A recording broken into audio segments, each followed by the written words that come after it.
Hi, everybody. I'm Matt. And I'm Steve. And this is Marvel Reread Club.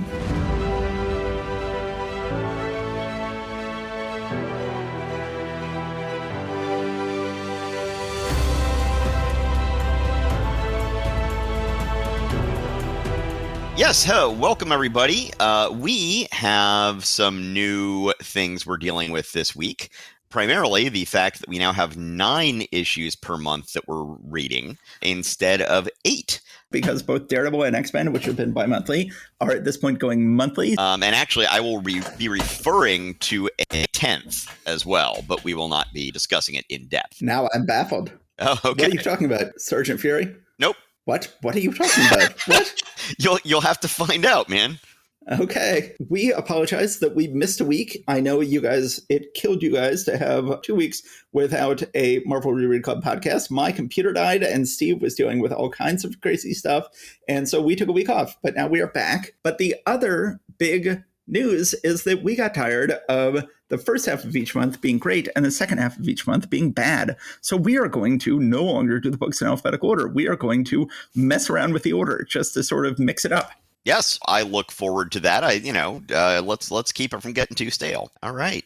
So I believe you are starting Amazing Spider-Man, and I mentioned that there is a 10th issue that I was going to be mentioning offhand, and I figure I might as well go ahead and do that now. In Marvel Unlimited, generally, they just have the superhero books and Sergeant Fury. So Patsy and Millie and the Westerns and stuff haven't been digitized and put up there. However, this month, Millie the Model was in there. I was like, why is that? What's up with that? I looked it up online, and if I'm not mistaken, it is Roy Thomas's first book working with Marvel. Aha. It is definitely him writing in that story, and I presume the reason that it showed up on there, I'm making the assumption that it was his debut. It was his tryout, basically, for writing Marvel Comics. So Roy Thomas is going to be a huge presence in the Marvel Universe in the very near future. He will essentially be the ersatz Stan Lee that Stan Lee will turn to take some of the writing burden off of his hands. And Roy Thomas is able to do he's almost able to do the Stan Lee voice better than Stan Lee can do it. And so he will end up taking over the writing of more and more books. He will eventually then also take over Stan Lee's position as editor when Stan Lee becomes the publisher. So he is a major force, and he has just begun his association with Marvel. Very cool. I guess that is good sleuthing on your part. That's probably why they included it. Did you actually read it? Yeah. I think it was just sort of like, hey, okay, you like the comics, you want to get into the superhero books? Let me see what you can do. Here, go write this other book that's completely not like anything you want to write and see if you can do at least a decent job. Right? That's what I'm guessing happened there. Anyway, yes, but the coming of Roy Thomas is just about upon us. Just about upon us. Stan is finally going to get some time off. Well, it's been interesting how many books he has not written, how many books that the Al Hartleys or Larry Lieberts or various other people have scripted in the, how many years have we covered? 4 years. I guess this month marks the 4th anniversary of Marvel Comics. But he is going to hand off the job to Roy Thomas in a much bigger way than he has been handing off anything so far. Okay, let's go ahead and jump into tonight's comics. Let's go ahead and start with Amazing Spider-Man number 31, If This Be My Destiny, dedicated to you, the great new Marvel breed of reader. We've got a nice cover with Spider-Man on a little spider shape with all sorts of vignettes from tonight's book. So right away, we have to deal with the fact that last issue was such a huge screw-up. And the way they deal with it is they don't deal with it. So last issue, we saw Spider-Man fighting a cat burglar called the Cat, and we also saw him fighting purple costumed goons who were also doing various sorts of burglary. And Stan mistakenly assumed that was all one storyline. So he had the purple goons say, oh, we're working for the Cat. Well, it's very clear in this issue that was not the case, because the Cat has been arrested a long time ago and the Purple Goons are still going strong. And now they talk about how they're working for someone called the Master Planner. And Stan is just ignoring the fact that he screwed up so badly last issue. Now, interesting thing on both Spider-Man and Doctor Strange this month, did you notice this? Steve does not get writing credit. I did notice that on Doctor Strange. I actually had missed it here on Spider-Man.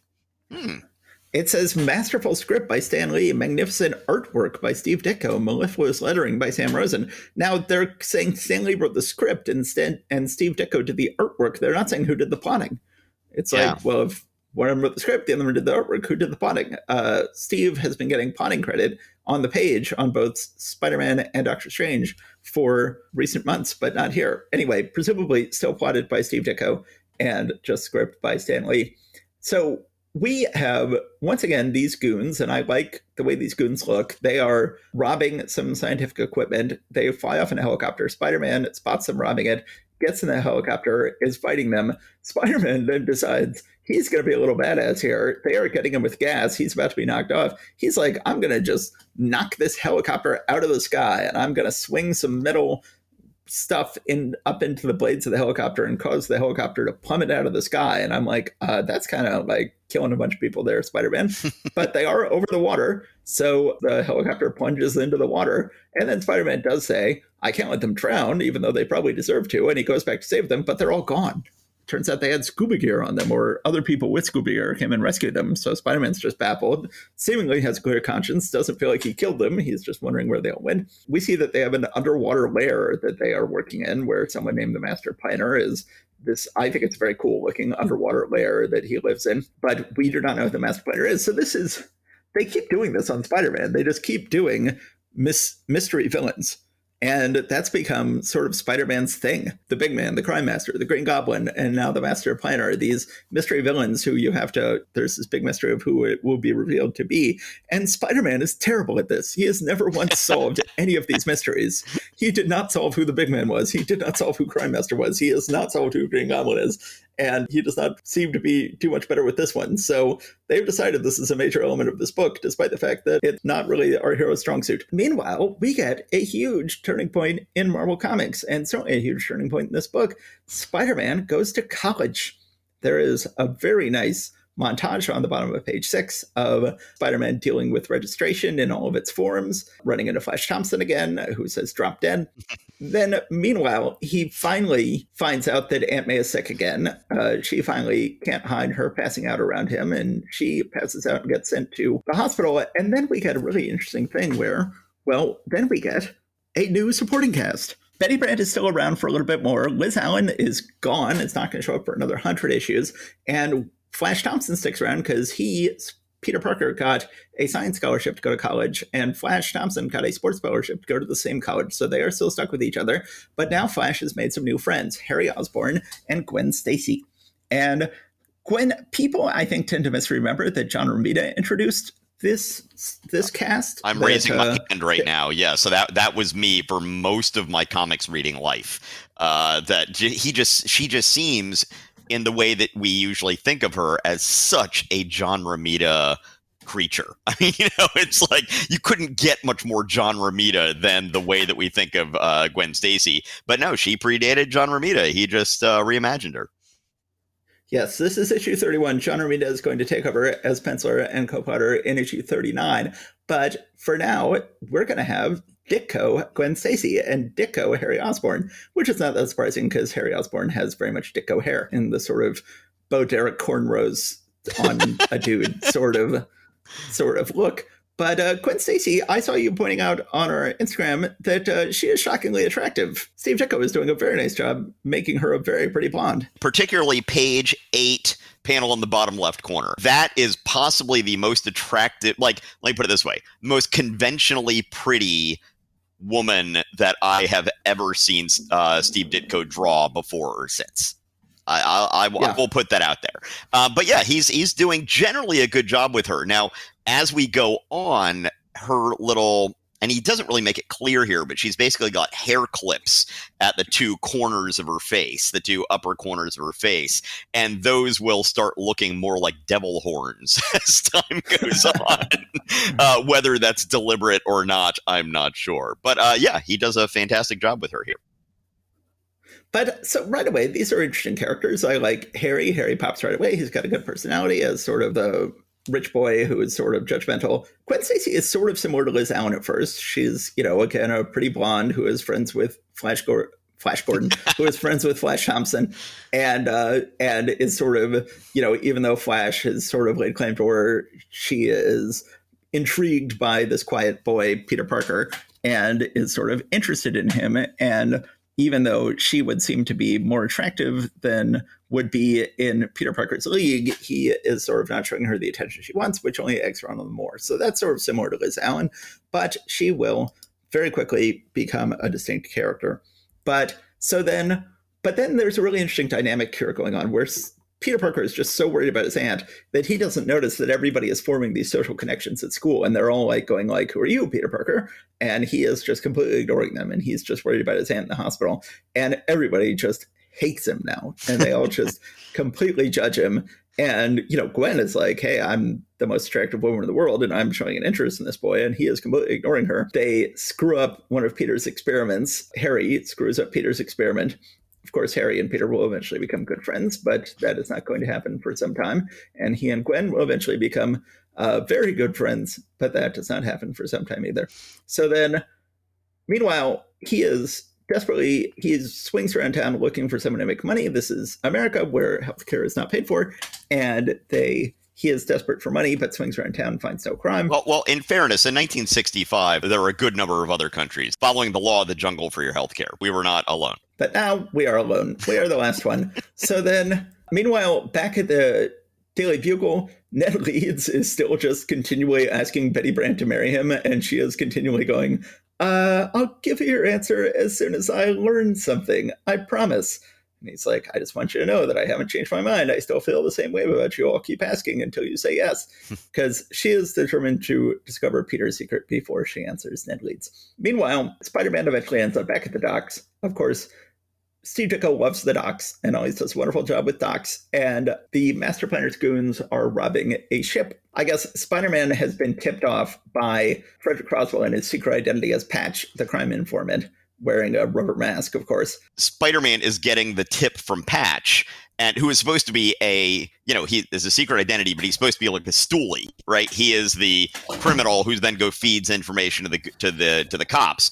But he says, if my tip is right and you catch him, I want some credit. Really? Yeah, that's not how that works. No, that's not how that works at all. Okay, continue. But Spider-Man ends up fighting the Master Planner's goons. He stops. He was very smart this time, and he wore a little gas mask to keep himself from being stopped by the gas. And he manages to stop the robbery, but the goons get away. He just says, "Rats, this just isn't my week." Meanwhile, we just hear the Master Planner talking about what he's up to. We see the doctors at the hospital saying that it looks like It May is going to die. And the issue ends. So we have a huge issue. We've got a new supporting cast who will turn out to be very much characters for the ages. Harry Osborn and Gwen Stacy will become major Marvel characters for the next 60 years. And there will be so many good stories to be found in them. Well, I should say Gwen will disappear for a long section of that, but is now a major Marvel character again. And we're continuing to develop the Master Planner storyline, which I'm enjoying. I think this is an excellent issue. Yeah, I very much agree. I don't like the way that he's drawing Harry Osborn to a large extent. That just the whole thing about his nose being further away from his mouth than it is from his eyes is it's very Ditko, but in like not the best way. but overall, that's a small quibble. I really like how they're handling his transition into college. Yeah, we're just having some great developments here. So I'm going to go through and talk about some things that jumped out at me. On page 6, panel 2, Aunt May is watching Pete walk out of the house, and she's thinking to herself, he's just like his father. Cheerful, enthusiastic, and bright. He's been like a son to me all these years. Is this the first time we have ever heard his actual parents be referenced in this book? I think so. Yeah, and that just really jumps out at me. It's to have his parents actually referenced just sort of seemed like, oh, wait a minute. That's right. He had this whole other tragedy before the other tragedy, and we've never dealt with. It's sort of like, don't bring that up. It's sort of like the whole thing that I'm going to talk about later in this month about, don't mention how these alien races can all understand each other, because then we'll just start thinking about all the other ones. The same sort of thing here. It's like, Dad, I don't know if you should be making us think about his parents here. Next thing, we're going to learn that there were spies in World War II. Yes, killed by the Red Skull. Yeah. So when Gwen is showing interest in trying to get Peter Parker's attention, she's thinking to himself, Peter Parker is the only boy I've met who hasn't given me a tumble, which is a phrasing that I am not familiar with, and it sounds a lot dirtier probably than it should have back in the day. Somebody online pointed out that, if you listened to Culture Club back in the 80s, you would have heard, I tumble for you. Tumbling for someone is one thing. Giving someone a tumble is something else entirely. I also, one thing that just occurred to me when you were talking about the whole Gwen and Peter relationship, in the last couple of decades, you might have, if Peter was doing what he was doing on purpose, described his behavior as negging Gwen. Yes, he's totally negging her. Yeah.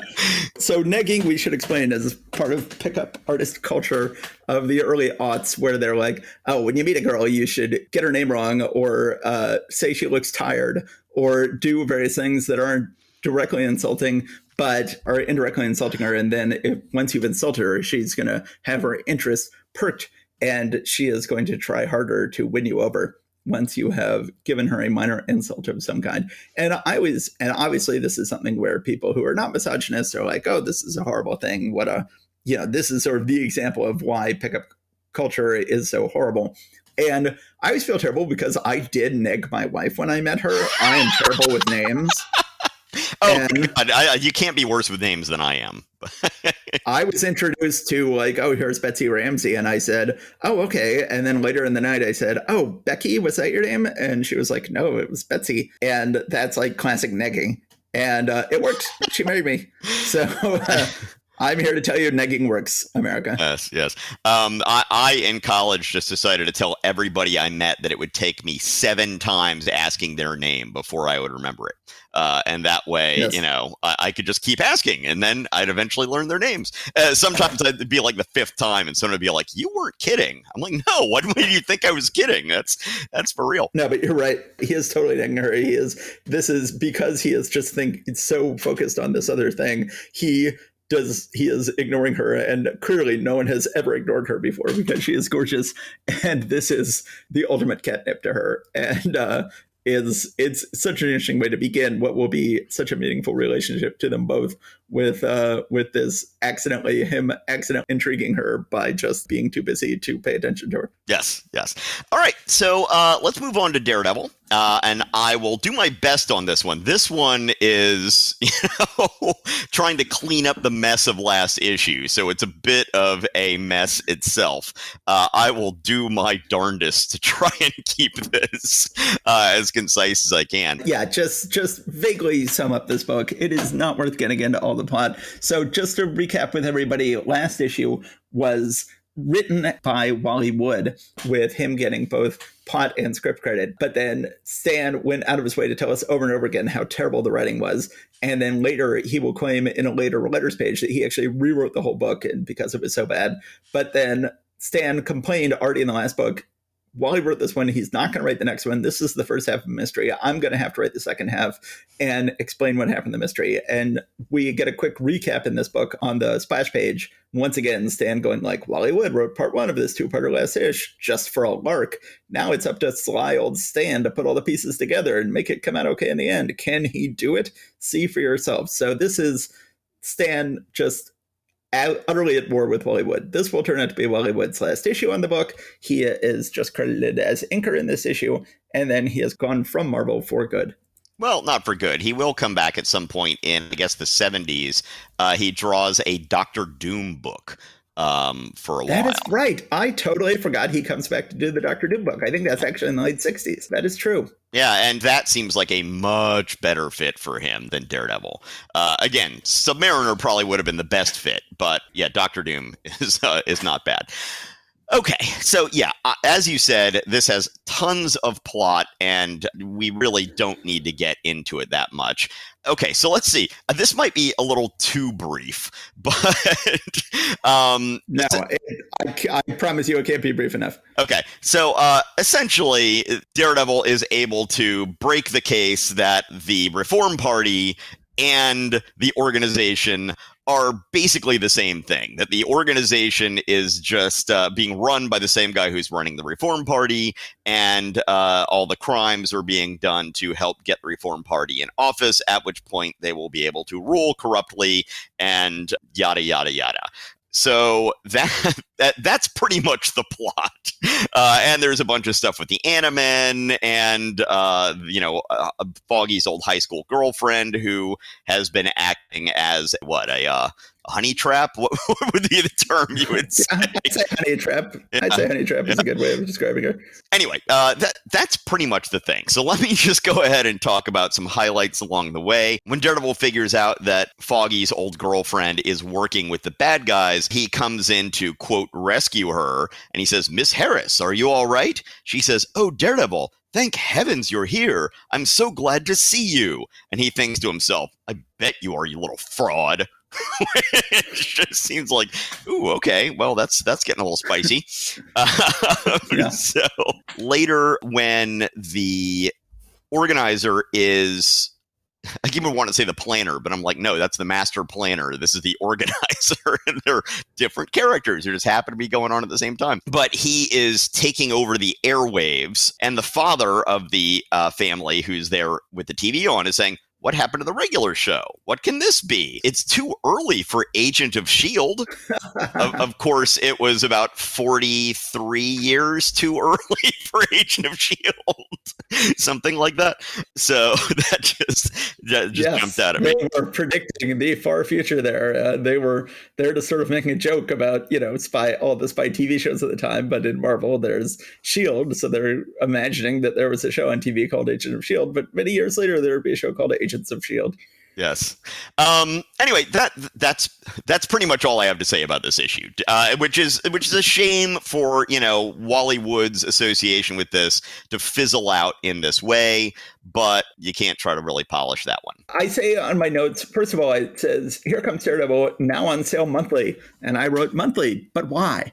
Why would you make this book monthly? It's not like this was their most popular book. I think they just decided they don't want to do bi-monthly books anymore, and they didn't want to cancel it, so they had to make it monthly. I can understand making X-Men monthly. I can't understand making this book monthly. So the penciling is credited to Bubbly Bobby Powell and wonderful Wally Wood inker. I like the combination. I like the Bob Powell, Wally Wood combination on the art. I think it looks nice. It looks more like Wally Wood than Bob Powell.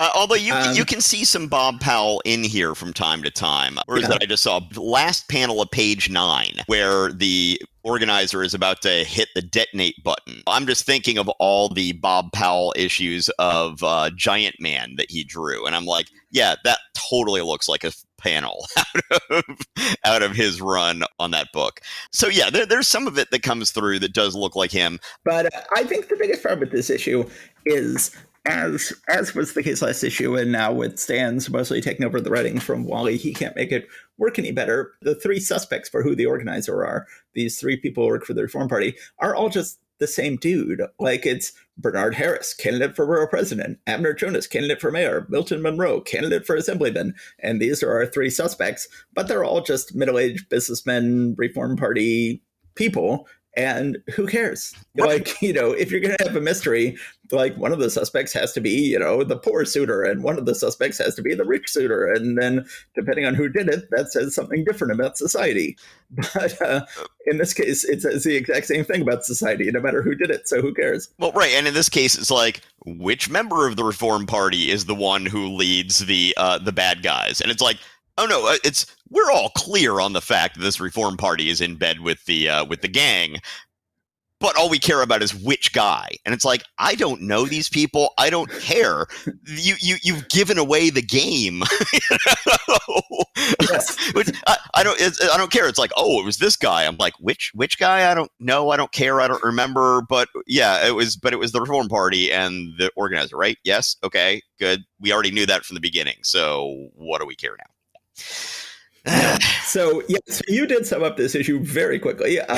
There's all sorts of stuff you could have covered. The Daredevil has to go undercover as Frogman for a long time, which does result in some fun stuff. In the past, whenever Daredevil has to take his hood off, he is always wearing sunglasses under his cowl, which is always very silly. Here, you get a brief glimpse of Daredevil with his glasses off. Yes. I do point out on page 9, Daredevil knocks Frogman out and then decides to take his clothes off of him and take his own Daredevil clothes off, take Frogman's clothes off of his prone body, then put on Frogman's outfit. And I'm like, yeah, you never want to linger on those scenes. You never want to give too much thought to what's going on in those scenes. You just get a brief glimpse of him in his tidy whities here.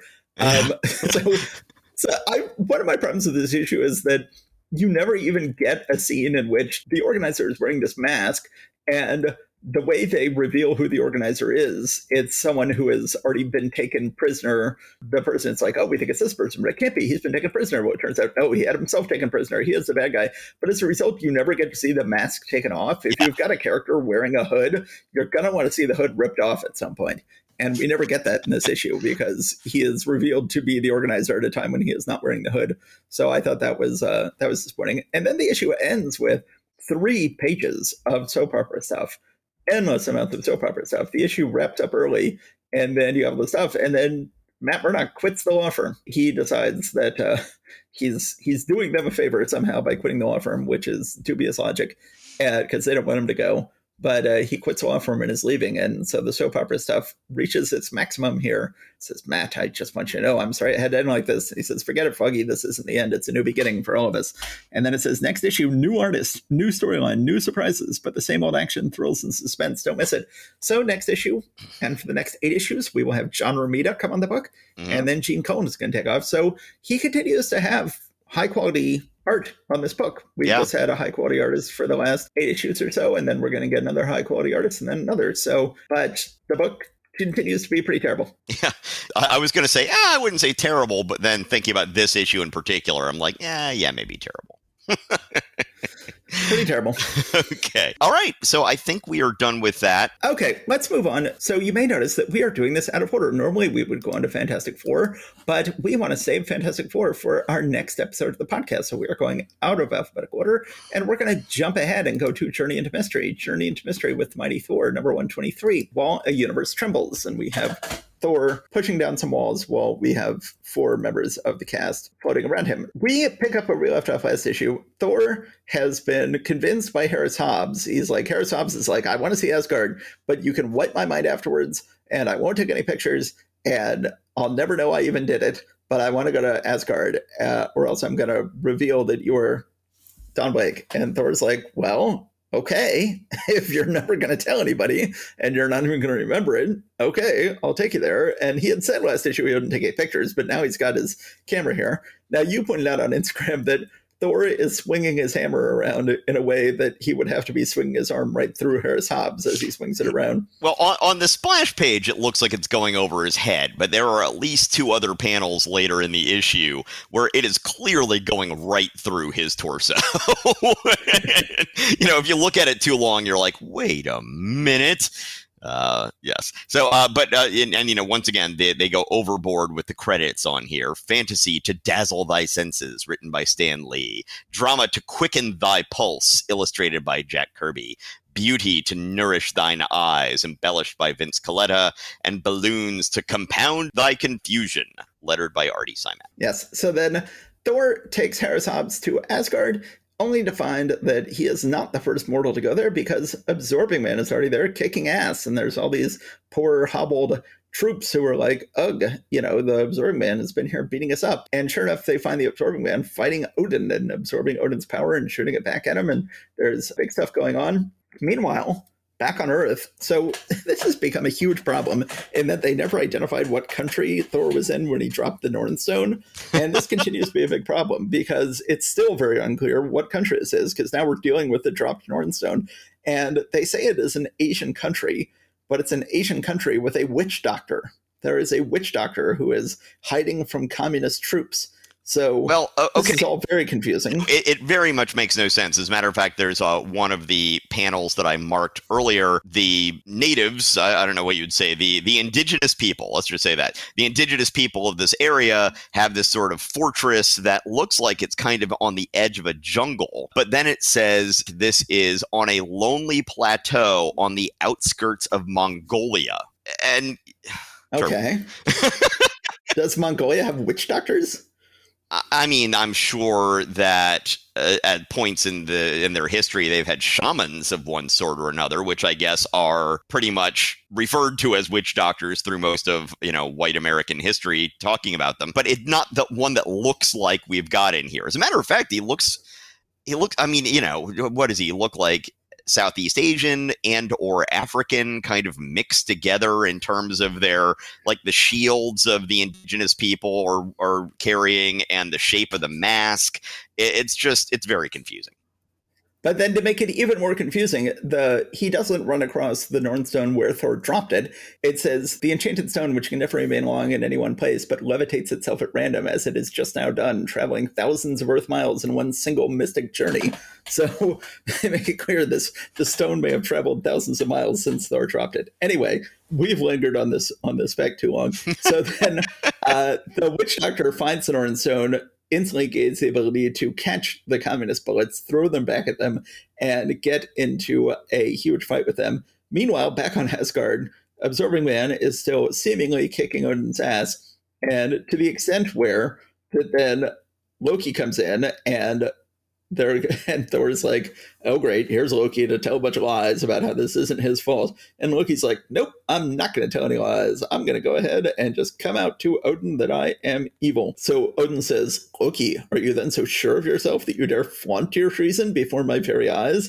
And Loki says, your time has come, stepfather. You have ruled long enough. It is time that you took your rest. Only the strongest may possess the supreme scepter.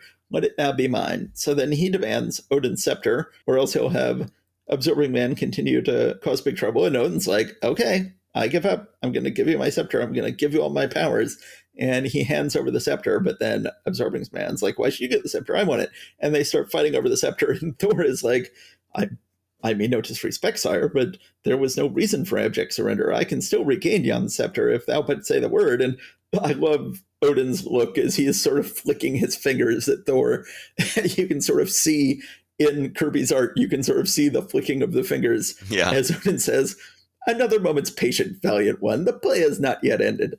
And so Loki and Absorbing Man continue to fight over it, and then Thor reveals, by the way, the scepter has no power at all. I have the power. I am Odin. I just hold the scepter as a prop. Now that you guys have been fighting over it for a while, I will eject you both out into space. And that is it. He sends them both out into space. That whole storyline is dealt with on page 12, never to be mentioned again, at least for a while. So then Thor's like, oh, that was badass. Meanwhile, Harris Hobbs in the whole battle has had his camera crushed. Of course, he had promised to not take any pictures and had made it clear his memory was going to be wiped. So what would he even think of these pictures if he had them after having his memory wiped? The last panel on page 14 is one of those ones where that hammer is clearly just demolishing Harris Hobbs. Like, yes, very much so. How is it swinging through him? So then he takes Harris Hobbs back to Earth, and Harris Hobbs is like, back to Earth without pictures, without evidence, even without memory. And Thor says, it is best that I granted you the gift of forgetfulness. Some things are better unremembered. And he says, there's probably nothing to forget. How do I know you didn't trick me? How do I know that I even went to Asgard? And Thor says, some nights in your sleep, when you think your dreams are merely dreams, there will be some small part of you that knows. And so that is it. Meanwhile, we do cut to the witch doctor, who is now carrying around the Nornstone and is trying to raise an army to now take over the world. He is now called the demon. A demon you have called me, and so a demon I shall be. I think this is a fine issue. It's a little awkwardly balanced between the Witch Doctor storyline, which is, for upcoming issues, and wrapping up the Absorbing Man Loki storyline. I felt like that deserved its own full issue wrap up. It didn't need to overlap with this new upcoming story. But I love Odin's flicking fingers. I love the way Odin deals with Loki and the Absorbing Man, and I love the way this storyline wraps up, and the next storyline seems perfectly fine as well.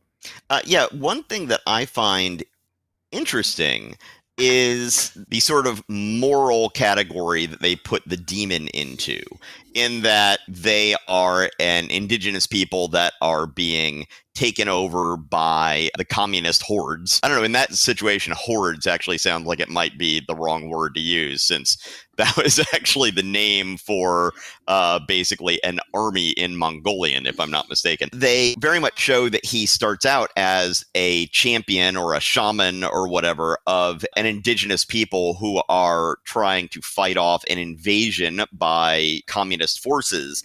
And so it seems like, oh, here's going to be a champion that will be able to save his people from this imperialism. And then, but then he's also turns into a villain. So it's like he is simultaneously, once again, this is one of those things that can be really interesting in early Marvel about, you know, having this somewhat moral ambiguity about some of these things. That, you know, he's like, oh, good, I can get rid of these people who are trying to invade our land, and now it's time for us to go and raise some more hell. They make it a little more complicated than they needed to, which I like. Yeah. I think it's good. Nice bit of complexity. It's certainly a common enough story trope to have someone who it's like, you know, I am a member of an oppressed class, but as soon as I get a little power, watch out. I become worse than any of the oppressors. And we should just, of course, mention how terrible Claudia's inks are. On the very first page, this should be such a dynamic drawing of Thor swinging his hammer around over his head. And Claudia inks it with thousands of little lines, which take away all the dynamism entirely. It is terrible to watch. And again, I will once again say that I don't think that the number of lines is the problem. It's how they are executed. And yes, in that particular one, it does just make the thing look much more static and flat than it should. I will also point out that on page 2, panel 6, Harris Hobbs' eyes are a train wreck. Oh my God. Absolutely terrible. Let us say no more about the inking on this issue, and instead tell me some tales, please, Matt, of Asgard. So, unfortunately, still inked by Claudia, continuing our epic saga of the quest to find out why there's a crack in the Odin sword, continues to move very slowly, to the extent where, for the last several months, they have been sailing their ship into the dragon's teeth, and then they had to deal with a mutiny, and then they had to deal with these crashing rocks. And 2 months ago, Balder climbed up to blow a horn that was going to help in some way. Well, then the next issue was all about the mutiny, and he still didn't get a chance to blow the horn. Well, this issue is like, is he finally going to blow the horn? Well, first we begin with 2 of our 5 pages are back in Asgard as Odin is peering off into the distance, trying to see what's going on in the ship, and only being able to see sort of shadows in the clouds and wondering what's going on. And I do have to say I do kind of like the way that the shadows in the clouds end up being rendered. I mean, I think it could have been much better with some other inkers, but I see what Coletta was doing, and I think he accomplished what he was trying to do there. It doesn't look enough like clouds like I would like, but yeah, it's not terrible. It's not a terribly inked panel. And the first page of Odin standing on top of a hilltop, mountaintop, looking out on the horizon is gorgeous and really not badly inked at all. Yeah, and I love Odin's armor. This is sort of the most resplendent armor we've ever seen him wear. He looks like he's really ready for battle, even though he's not part of the battle. But you pointed out how bizarre his sword sheath is. Yes. That the sword is much wider than its sheath. And how exactly would that work? I showed this to Betsy, and she was like, it must be spring-loaded. You just hit a little button, and the thing springs open. Well, that's what somebody on one of the Facebook groups was talking about, was like, you know, oh, yeah, well, there's this particular model of holster that, like, the L.A. cops used in some years or something like that, where it'd be like a little clamshell that popped open. And it's like, it's probably like that. I'm like, you get a no prize, buddy. Let's go ahead and go with that. I find, of course, Odin always has to have a spectacular helmet. I find his helmet is very strange in that it's got a big white thing on the top of it that is I can't tell what that is supposed to be, but I love the horns. I don't really understand the white thing, but it's still absolutely gorgeous, an absolutely gorgeous panel. Then we finally cut back to the mutiny is seemingly quelled. We have the ship going through the rocks, and Balder finally gets a chance to blow his horn, which is a horn that blows up the rocks, saving the ship, although that just happens in the final panel. Things are moving extremely slowly, but I can't complain. It's gorgeous art. I don't read Tales of Asgard to get a lot of plot. I read Tales of Asgard to get another chapter in a very slowly developing story, and that's exactly what I get. And I'm loving it. Yeah.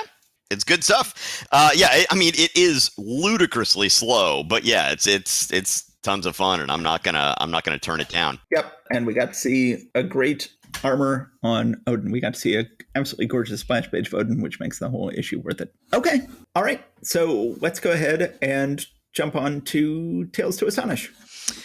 Okay, so let me see if I can sum this one up not quite as succinctly as I did Daredevil, but still succinctly. Yes, when the quest not when the quest fails, in a very Stan Lee fashion, when fails the quest. So devastating drama by Stan Lee, shattering spectacle by Adam Austin, explosive embellishment by Vince Colletta, cataclysmic calligraphy by Sam Rosen. Sam Rosen actually gets possibly the best one of the bunch this time.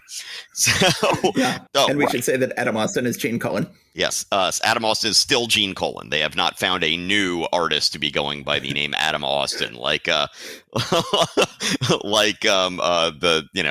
Tom Swift writer and whatever else. They just keep on finding new writers to be the fake writer. Okay, so when fails the quest, the reason for this title, Submariner has been going through this quest to try and find Neptune's trident in order to get his throne back, but he has finally decided that he needs to save Lady Dorma from the Faceless Ones, and so he has to at least have what they might call these days a side quest. Right? So he heads off to fight the Faceless Ones. Dorma is still in her plastic cage, but it is getting close to wearing out. The Faceless Ones aren't particularly strong, but they are endless. They can just wear you down. I like the Faceless Ones. I think that Colin and Claudia do a good job on the Faceless Ones. They do seem like an endless horde that would wear you down. They're very sort of cool and creepy, and I like them a lot. Yes. So then we see a little bit of Krang. He has successfully ensconced himself into his innermost protective area of the palace, where he still has all of his control stuff. And he lets his people know that their revolution has failed and that they will all be punished. So, which seems like a really good way to be a despotic leader, is just to say, all right, everybody, you have nothing to lose now because you are all going to have horrible lives. But, nobody ever accused Krang of being all that intelligent. The old man, and how did the old man come up a few issues ago? Somehow, an old man saw... Yeah, an old man saw Namor going upon his quest at one point, and he then let everybody else know that Namor is not dead. He's still out there making his quest, so he can go and find Namor and bring him back to deal with this. Krang has some sort of robo-tank that he's sending out to deal with his citizenry, and it zaps them all. Of course, it didn't kill them because this is a CCA comic code approved comic. So instead, it just stuns them into unconsciousness. The old man, meanwhile, is actually riding a seahorse to find Namor, and he looks quite silly, actually. It really looks silly. I gotta say that when Ramona Fradon or whatever would draw Aquaman riding a seahorse, Aquaman would generally ride a seahorse. It looked pretty cool, and Gene Colan did not get the memo. Gene Colan cannot figure out how to make this look cool or comprehensible to show an old man riding a seahorse. It looks utterly ridiculous. Yes. So Namor is losing the valiant fight as he just gets covered up by all of the Faceless Ones. The old man is, trying to go to where he is somehow sensing that Namor is, finds that he is in the land of the Faceless Ones, and he's like, oh no, that's not good. And then he falls into the pit that will take him down to the Faceless Ones. So he thinks his whole deal is over. Dorma's plastic cage finally disintegrates. It apparently, as it disappears, it explodes, and it sort of knocks the Faceless Ones out of his way and gives him a moment to regroup, and that's kind of where we leave this. So we're not quite sure what's happened to the old geezer who is coming and trying to get him. Meanwhile, it still looks like Submariner's facing terrible odds, but he now has Lady Dorma in his arms and is ready to face whatever may come. And it says, next issue, the end of the quest. So I don't remember. What was this quest? I don't remember what this quest was. Yeah. I believe It was to find Neptune's trident, because whoever can find Neptune's trident is the true ruler of Atlantis. But I mean, I feel like you remember it better than I do, but I feel like the whole point was I need to get Neptune's trident because that's the only way I can lead anyone in revolt against Krang. Yes. They will believe in me. They will follow me if I have Neptune's trident, and then I can somehow break Krang's hold on them if I had the trident. Well, obviously, Krang has no hold on them because they did not wait for Namor to return home. They have led a huge revolt against him with Namor not even being there, much less having Namor leading them with a trident. So, like, talk about the failed the quest. Like, no, the quest has succeeded beyond its wildest dreams. Like, the plotting on this whole storyline has been just awful and has completely fallen apart. No one can remember why you ever wanted this trident, dude. This is, and it turns out you absolutely did not need it, and instead you have gotten sucked into the side quest, and the whole thing is pretty silly. I think the robot tank looks very silly. I think certainly the old man riding the seahorse looks very silly when, you know, it can look very cool. We know from reading Aquaman comics. Cohen and Cled are working together better.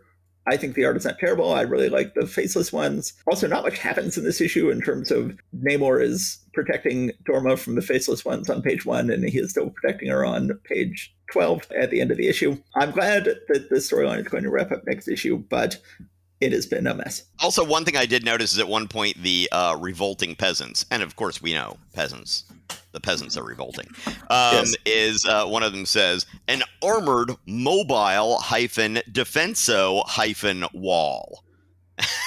It's Yes. like, you're trying too hard here, Stan. It's just, let it go, let it go. That's enough with Submariner. Let's move on to the back half of the book and Hulk. Yes, so you invited me to tell you about the Incredible Hulk, and now I shall do so. So, Yes. The Wisdom of the Watcher. Last issue, we had the truly bizarre plot turn where this very terrestrial storyline of Yes. the leader trying to take over the world in various ways, suddenly he just, like, jumped several steps ahead, and it was like, okay, now we're going to go for, like, the galaxy or the universe or something like that. It's like, man, you were already sort of talking about, oh, next I'll do Atlantis. And I'm like, man, slow down. And then it's like, and now the universe. And it's like, good. Man, okay, you just need to consolidate your wins. That might help you. We're going to take on the Watcher. We're going to go to the Watcher's home planet and try to steal from him. But yeah, not even going to the Watcher's base on the moon, which would be quite a jaunt to get from the Earth to the moon, going all the way across the universe to the Watcher's home planet, very far away. And it's like, okay, this is, as you said, an Earthbound book took a very big leap away from the Earth. Yes, and the Hulk was transported there at the speed of thought. All right, Yes. so this story was dreamed up by Stan Lee, designed by Jack Kirby, drawn by Bob Powell, delineated by Mickey DeMeo, Mike Esposito, and doodled by S. Rosen. So this is another one of those situations where we have layouts by one artist, finished pencils by another artist, and inks by a third artist, which often does not work very well, and in this case, doesn't work great, but I've seen it go worse. I thought it could certainly have gone worse. I like the art okay in this issue. I like it better than last issue. I forget what the combo was last issue, but the Hulk kept having a very smushed looking face last issue. We've solved the smushy face problem in this issue. I always liked DeMeo's inks. Bob Powell is certainly the weak leg of this triangle with Jack Kirby, Bob Powell, and Mickey DeMeo. But I think this issue is shockingly good. I like the amphibian, for some reason, the red creature he's fighting is not named in this issue, but I believe he will later be called the amphibian. He mentions he is amphibian here. I think that will eventually be his name. I like his look. I like the way DeMeo inks him. I like the art in this issue. Yeah, it's not bad. It's not bad. Anyway, right as the Hulk was about to grab the scientific object that the leader had sent him for, he gets jumped by this red amphibious creature, and who is supposed to be the strongest one on his entire planet. He is essentially the fighting champion of his entire planet. they end up getting into a fight. The Watcher is like, dude, these people are smashing too much stuff in my house. I'm going to go ahead and send them over to some abandoned area where they can have this fight on their own, which, once again, how much does the Watcher actually, be like, oh, I can't do anything. Oh, but get out of my house for a little bit. Oh, but now I can't stop you from grabbing stuff. Oh, it's make up your minds, people.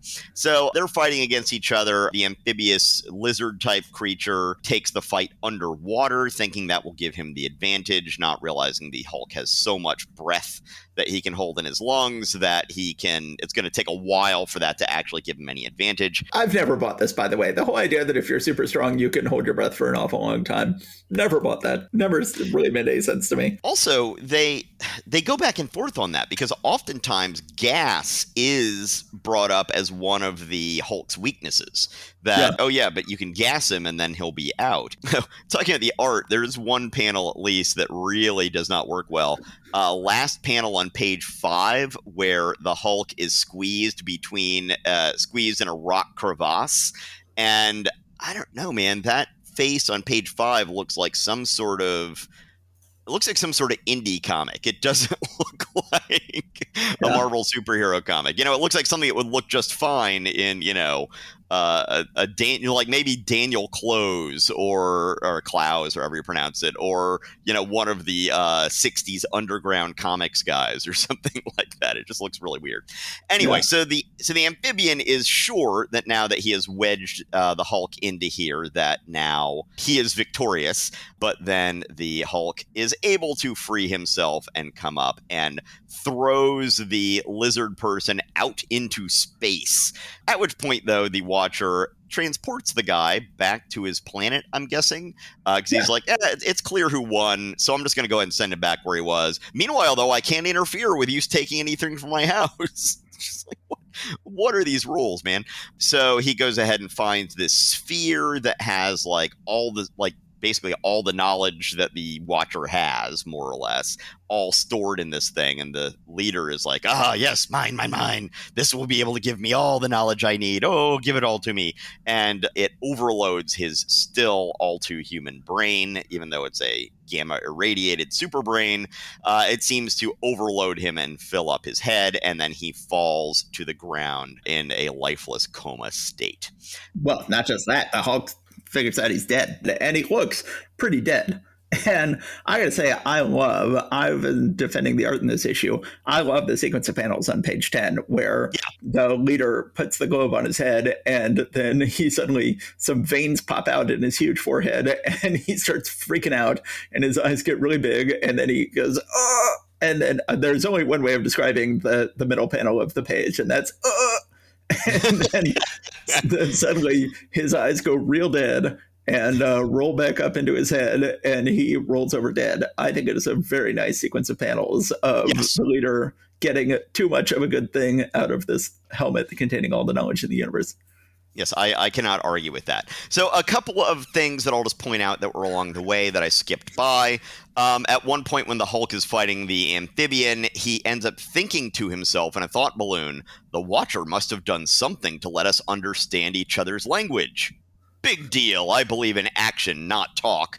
A, that is some super clumsy exposition. B, again, we've talked about this, Stan. You should not explain why two different people from two different planets can talk to each other, because then that's just going to make us wonder what the explanation is for every other instance. Don't explain it once unless you're going to explain it every time. And I really don't think you want to explain it every time. Also, during the fight, right after they get transported to the new world, the amphibian says, "It is whispered in the galaxy that the creatures of Earth feel they are superior to all. You are the living proof of that belief, foolhardy one."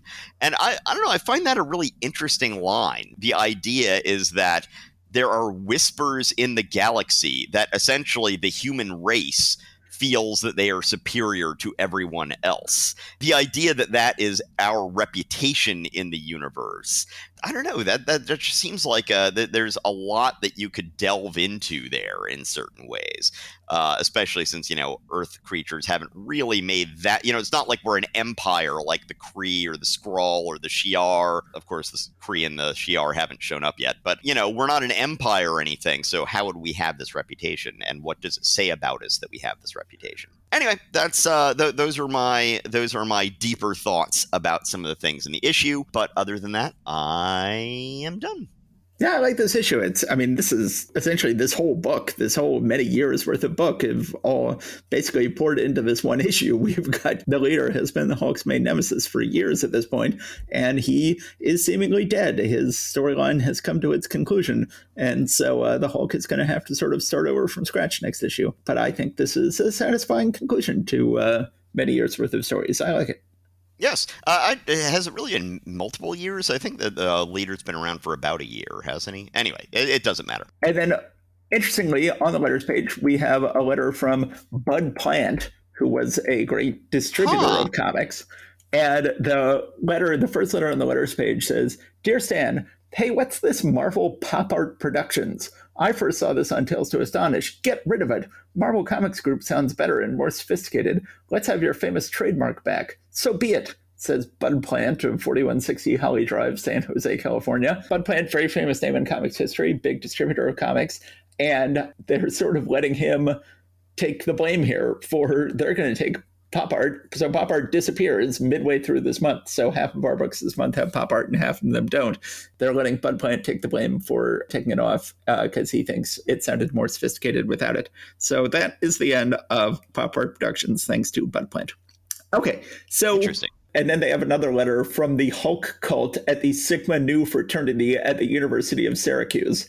So they're continuing to reach out to college students who have now started. It's not at all ominous that a fraternity would have a subcult dedicated to the Hulk.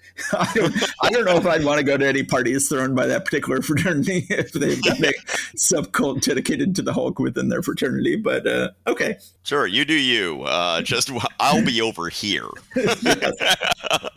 Okay, so let's go ahead and I'm going to be editing these episodes. We may want to end things here, or we may want to rearrange things to do another book here. But let's assume that we're going to wrap up things here. So, Steve, how do you think this went to do the books in a different order? And what do you think of what we are now calling the first half of this month?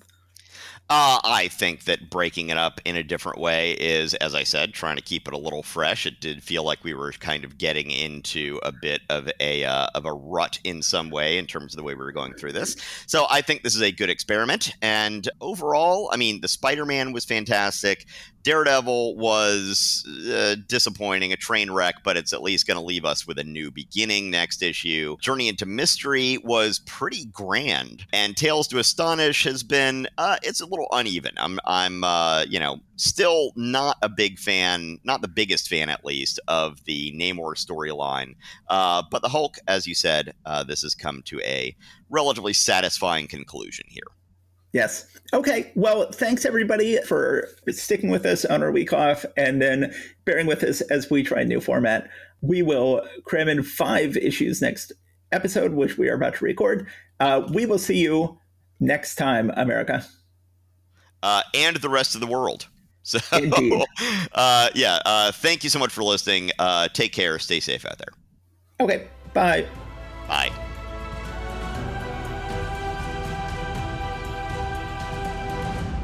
Thanks for listening to Marvel Reread Club. Please subscribe to us wherever you get your podcasts. Your reviews and ratings are a great help and always appreciated. We love hearing from you. Go to MarvelRereadClub.com to find notes and join the discussion about this episode. We're also on Facebook and Instagram. See you next time.